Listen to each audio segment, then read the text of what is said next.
Helen, I'm coming over to your place right now. What? Why are you questioning that? Tomorrow is going to be the 4th of July, right? So, we are coming over today and we will be staying at your place for the next couple of nights. This means that both your daughter-in-law and your son are on their way to your house right now, and you need to be ready for us. London? We should be arriving there just before dinner time, so make sure to have something fancy made for the both of us to eat. I can try my best to get something ready for you guys. We are already out of the house now and on our way, so you can't tell us no to that now. What? Lucas, you should be finishing up with your work for today now, right? Do you mind swinging by the supermarket on your way home from there to pick some more things for me? Hi, honey. I think I can do that. What all do you want me to pick up for you? Can you get me another dozen eggs and also a large cabbage? Also, you'll be passing by that cake shop that I really like. Could you stop in there and find a small cake that can feed 4 for dessert? A cake? And for 4 people to eat? Who else is going to be at the house tonight? Axel and London are coming. I got a couple of texts from London a little bit ago, saying that they were both coming back to our house. This again? What I never get about these kinds of situations is it's always London who ends up texting us about what she wants to do, and never Axel himself. Well, perhaps Axel likes her to be in charge of all those things, and if that's the case, then I have nothing else to say. Anyway, this plan came out of nowhere from London, so we'll have to have dinner for 4 now. I'm currently working on that now, so I'd like you to stop and grab those things for me, so that we'll have enough for everyone tonight. Sounds good. I'll try to make it quick. Sorry for bringing this up to you so late, but thank you for understanding and doing that for me. Helen, it shouldn't be too much longer before we pull into your driveway. Is the driveway a good place for us to park the car? What? So you both are almost here then? And you guys decided to take the car this time? What about taking the bus like all those times before? We decided we wanted to drive ourselves this time. Do you have a problem with that? I'm sorry, but we only have 1 parking space at our townhouse, so you're going to have to find somewhere else to park your car. There is a parking garage just down the road that you can use, and it should only be around $15 a day. Huh? But that would cost like $60 by the end of this trip. How about you take your car out of that parking spot and park it over at the parking garage so that we can park our car in your spot? Why should we be having to do something like that for you? You both should have the money to park in that car garage, right? Huh? Listen, London, you already started off the wrong note by only telling me that you were heading over to stay here with my husband and I last minute. So I have been having to get things like food ready for you both as well as a room. So please do something about parking yourselves so that I may continue to focus making you guys your dinner for tonight. I have 2 pots on the stove right now boiling, so I cannot go out to move the car anyway. I will talk to you both when you arrive here. What? You jerk! Excuse me, London. What you've done was just a step too far over the line. What do you think you're doing throwing all that food I just made for you guys into the garbage like that? Well, listen here, Helen. Whoever said for you to make dinner yourself like that? Your older son and his wife are coming home to be with you guys, and you chose to make us trash for dinner? You think my cooking is trash? Honestly, you don't seem to think about anyone else beside yourself. At a time like this, you should be bringing us something fancy like sushi. I wanted sushi, and not just the stuff from the local gas station, but the good stuff from a sushi restaurant in town. Or perhaps it's this. Since your husband is still working in a factory as a base level employee, you guys don't have enough money for good sushi, right? You both have to live the most basic lives at this age, so you can't even imagine what fancy food tastes like. My husband is making enough money every year where we do not have to sleep under a bridge or starve. And we happen to enjoy living a simple life, making food at home, and enjoying things like movies and walks together. So what you're trying to tell me is that you're both poor, right? But come on now, you have to start doing better than that. Because guess what? Today is the day your very important older son and his super cute wife are staying with you. So get us some damn sushi, you low-life trash. All you have to do is spend the money that you'd normally spend on yourselves each day for food, about 2 to 3 days worth of money, and spend that sushi for us tonight. That should work for your husband and you, right? And actually, I'm already on my way to the sushi restaurant down the other side of the street, and I'll be getting dinner from there. Ah, that $200 you had in the drawer is going to be used for dinner, so I made sure to take that with me. What? Hey, wait! That was all we had left for this month's groceries, and I will be using it very carefully in tonight's dinner. London, you get back here right now! Hey, honey, are you still awake? What? Oh, hi, Lucas. Yes, I'm still awake. You do realize I'm in the same house as you right now, so you don't have to text me if you want to talk. Just now, Axel came over to my office to chat with me. Did something happen to him? He came to hand me back that $200 that London took from us, and thought that he could hand it to me while she's not awake. Also, he has something he wanted to talk to us about. Originally, the plan was that he'd come back to our house in secret, without having London come along with him. But she ended up finding out about his plan, and so he had to make up a lie saying that the both of them would come to stay here for the 4th. And well, right now, Helen is sleeping in the next room over to my office, and so I don't want her to hear Axel and I talking, or me coming to talk to you. Ah, so that's why we're texting instead. Well, how about I get out of the bed and come to your office? You can do that, but be really quiet so that you don't wake her up, and please shut the door quietly when you come here. I'll make sure to turn on my noise machine to try and mute out our voices, and then we can talk about what to do with London. Understood. Hey, Helen! Get that damn bath ready for me! It's not even 10 in the morning yet and you're already yelling? The bath? I always get the bath every morning, and today will be no different. I never knew about that. Jesus! I came back pretty late last night and did get into the shower before I crashed, so you had to know that I'd be needing a bath this morning, right? Have you never had guests over to your house before? You need to be more considerate of me and make sure the bath is ready by the time I'm waking up.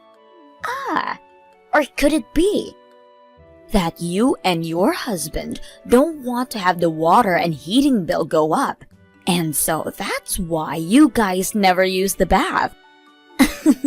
That's exactly what I expected from two poor people. We are not as poor as you seem you want to think, London. But look, your husband is working in a factory. That makes the both of you lowlives. London, the only reason you married my boy is for his money, right? Huh? What's this all about? My son is working for a very large company at the moment, making a lot more than people his age. And to you, he is like the perfect ATM, right? But here's the problem. That wasn't quite the truth, and Axel actually ended up being a contractor to that company. So he isn't really making the amount of money you thought he was, and then you came to learn that his father is also not making as much as you'd like, since he's just working as a factory worker. Hence why you are now calling my husband and I lowlives, and saying we don't have any money to cater to you with either. You are upset right now, and you are a bit bummed out because your plan of marrying my son for his money didn't work out. And so, find that to be good reason to act like a jackass now. That's right. I was freaking lied to. I didn't know that your son was just a contractor there and that your husband only works at a factory. What the hell is wrong with your family being some of the most moneyless people ever? You had never talked with my husband much until after you married Axel, so I won't blame you for not knowing everything about him. But when it comes to Axel, you and him had been dating for a long time before you got married, so how come you didn't learn the truth about this line of work then? What? Well, it's too late for an answer to that, to affect anything now, so I'll leave it be. From what I'd heard, you have no idea what it means to be a contractor, do you? Huh? How do I have no idea about them? Of course, there are plenty of contractors who aren't making as much as they should be in their line of work. But in the case of my son, he someday plans to have a company of his own. And in order to get experience to put towards that company, he is going around doing work as a contractor for a few different companies. Also, Axel happens to be very skilled in the work he performs, so he's already making more than average contractor does, with plenty of bonuses as well. Are you serious? And as for my husband that you always call a lowlife, he's in charge of a factory he works at. Uh-huh. After graduating from trade school as an operator, he went and worked for the factory he's now at for 3 years. After those 3 years, he was asked to do more training for larger operations and then worked as a manager of a shift there for a bit. And once some time had passed and the previous leader of that factory left, he was promoted and took over. And he's been doing that for 3 years now. What? No way. Do you have something you'd like to say about this? Hi,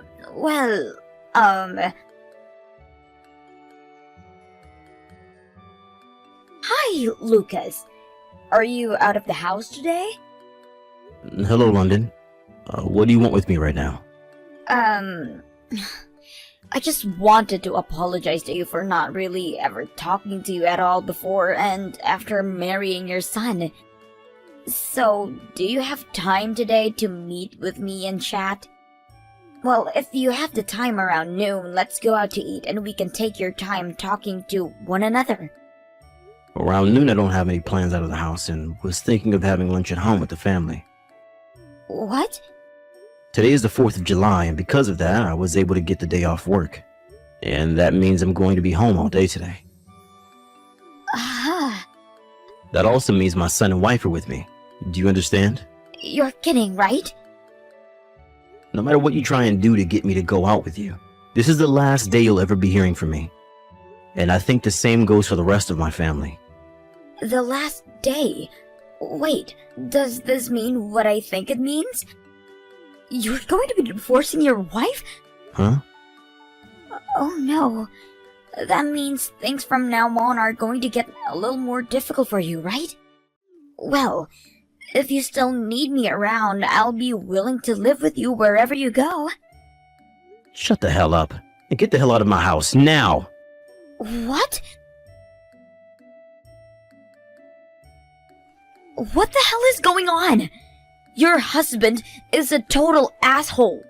He came out of his office and started to grab all my things and then tossed them out into the yard, yelling at me to get out of his house.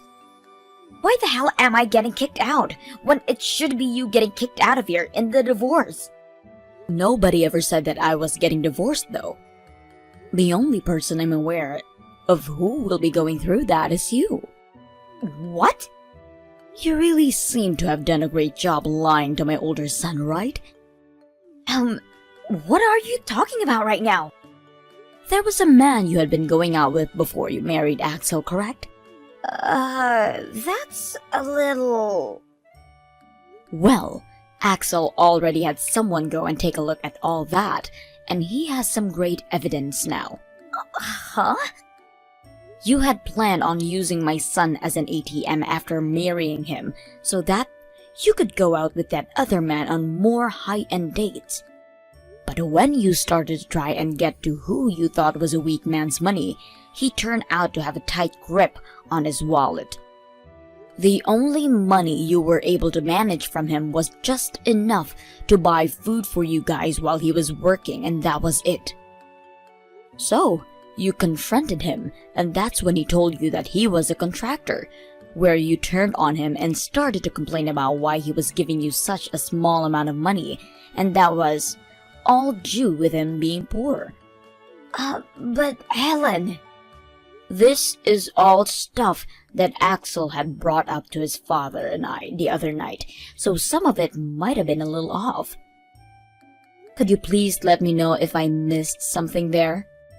But Helen... But what? I never knew that there could be contractors making more money than proper employees make. And you only have your lack of knowledge and awareness to blame for that. Now that you understand that we all know the truth, I'll tell you why Axel was originally coming home. He wanted to be here, to start working on all the divorce papers with us. Divorce? He was going to go have some talks with partners of his about starting up his own company soon, but he didn't want to finish with those talks until after the divorce. So he chose to hold off on those plans and come here to finish everything up with you. There's nothing that can be done about it now. The divorce is set in stone. He can't do that to me. I'll break up with my boyfriend, all right? Breaking up with him now wouldn't help you any, and would probably only make things worse. But I've only just found out that Axel has been making good money this whole time. I can't allow him to get away from me now. No way! You're not even going to hide your true intentions now, are you? Well, at least I won't be the only one getting divorced then. You're going to lose your husband soon as well, right? That's why I don't care about telling you how I really feel about why I'm married to Axel. Dan, my husband and I aren't getting a divorce. Huh? But just a second ago your husband was talking about a divorce. And that's just another one of your delusions that you've been having. Because I was right next to him, looking at his phone while he texted you, and he typed out that Axel would be divorcing you. What? Now don't worry, because I'm showing everything you've told me to Axel right now. Wait! Hurry up and sign the papers, and then get the hell off our property and never come back. I don't want to leave! Now, make sure to talk with Axel about what else he has in store for you. I don't want you to, jerk! I don't care what you want, you big baby. What? I'm going now. Bye forever, London. Right after I stopped talking with London, Axel told me that he paid some of his friends to stop by his house and take all of his things out and start moving them to our place. This meant that he would start to live with us right away and would only be going back to that house later when he needed to sell it. My husband and I later sat down for some drinks while my son was out of the house and thought about what made our son fall in love with that girl while laughing. A few days later, we heard from Axel that he had gotten in touch with a lawyer and would be getting a settlement from both London and her boyfriend. He was also able to get all the money she took from him and used on dates back, and then the divorce was finished and he had no longer had to deal with her. After the divorce was complete, days went by where we were all able to get back to our normal lives and not have to worry about what happened to London after. However, 1 year after the divorce, we found out that both London and her boyfriend got arrested. When I went online to look up what happened with those two, it had to do with them having a fraud marriage or something. And well, they lied about getting married by forging some documents, and when the bank later found this out, they sent the police after them. I guess her boyfriend and her were in some real need of money and went to those lengths to try and get some loans. At least the three of us in my family all were able to cut ties to her before something like that happened, and we all gave a big sigh of relief at the same time thinking about that. Thank you for watching and listening. We hope you enjoyed the video. Don't forget to like this video and subscribe. Also, feel free to leave a comment about what you thought of this story. See you at the next story. Goodbye.